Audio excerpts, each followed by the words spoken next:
अस्सलाम वालेकुम प्यारे बच्चों। सब ठीक है? अच्छे हैं?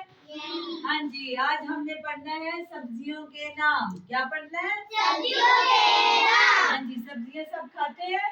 हाँ, तो उनका लिखना खाते हैं तो लिखना भी आना चाहिए कि जो जो चीजें हम खाते हैं, सब्जियां खाते हैं, उनको लिखना भी आना चाहिए। तो हम आज सीखेंगे सब्जियों के नाम। क्या सीखेंगे? सब्जियों के नाम। सब्जियों के नाम। पालक।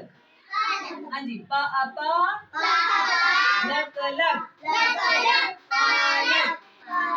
अलिफ मद आ लकलू आलू। पीछे पीछे पढ़ेंगे। प ए पे आज प्याज। प ए पे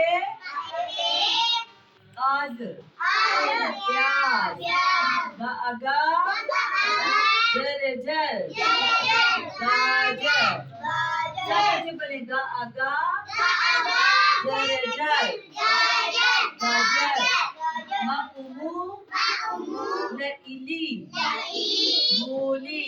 सब बच्चे बोले म उमू ल इली मूली। हाँ जी, ये सब चीजें आपके घर में होंगी और आपने खाई भी होंगी। कोई इसमें चीज नहीं है।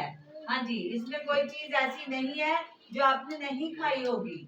तो ये आपको जब खाते हैं तो आपको पता होना चाहिए पालक कैसे लिखते हैं, आलू कैसे लिखते हैं, प्याज कैसे लिखते हैं, गाजर और मूली ये सब कैसे लिखते हैं। हाँ जी, अपने लिए सब बच्चे क्लैपिंग करें।